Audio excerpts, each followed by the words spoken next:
Olá! Hoje o nosso mergulho é num tema que sempre dá o que falar.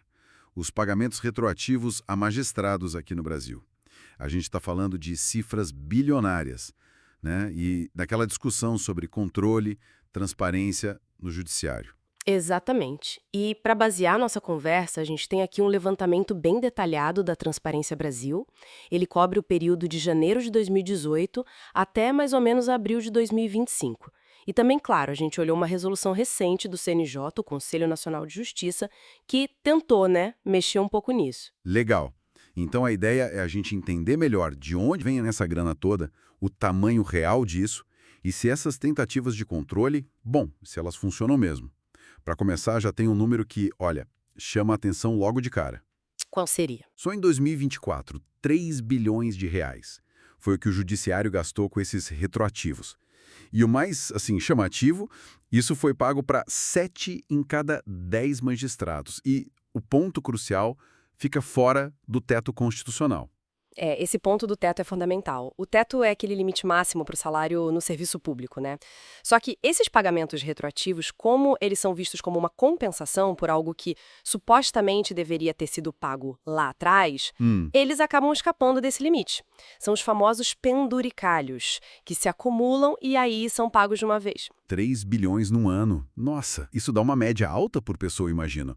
Porque o levantamento que você mencionou, ele mostra um valor total ainda maior, né, no período todo. Sim, sim. O acumulado, pegando de janeiro de 2018 até abril de 2025, chega a 10,3 bilhões. Isso distribuído para mais de 24 mil juízes e desembargadores, inclusive quem já está aposentado. 10 bilhões. E sobre os valores para cada um? Bom, são frequentemente bem altos. Quase 2.700 deles receberam, cada um, mais de R$ 1 milhão só com esses retroativos no período. 1 milhão para cada um? E tem até um caso, sim, extremo em Minas Gerais. Um desembargador que recebeu 4,5 milhões. 4,5 milhões para uma única pessoa. Caramba. É preciso até parar um pouco para processar.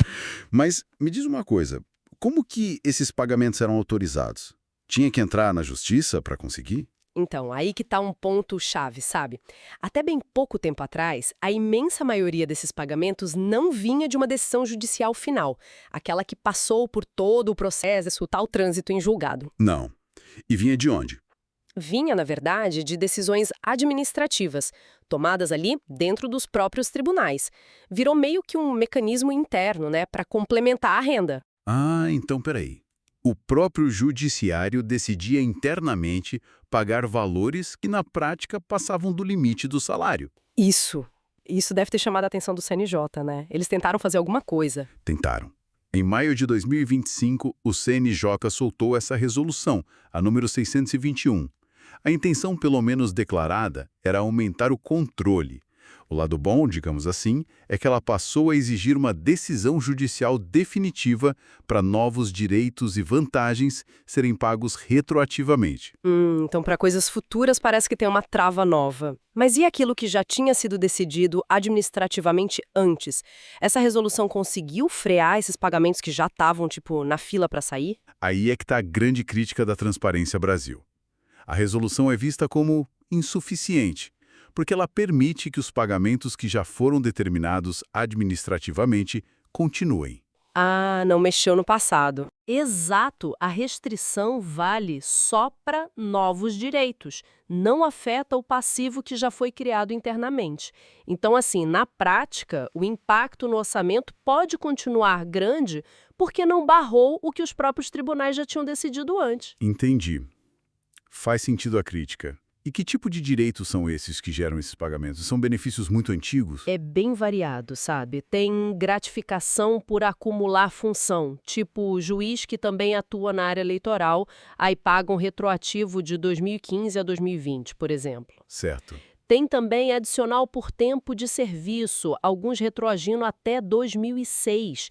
E, pasme, até correção salarial lá dos anos 90, que são pagas assim de forma parcelada, com juros e tudo. Anos 90?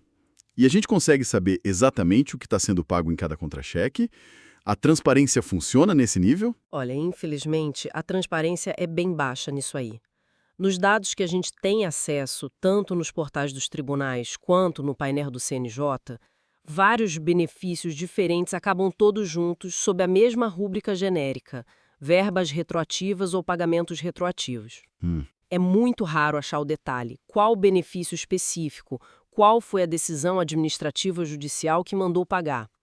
Isso dificulta demais qualquer controle, né? Seja da sociedade, seja dos órgãos de fiscalização. E para complicar um pouco mais esse cenário, tem aquele projeto de lei dos supersalários, o PL 272-21, que está lá no Senado agora.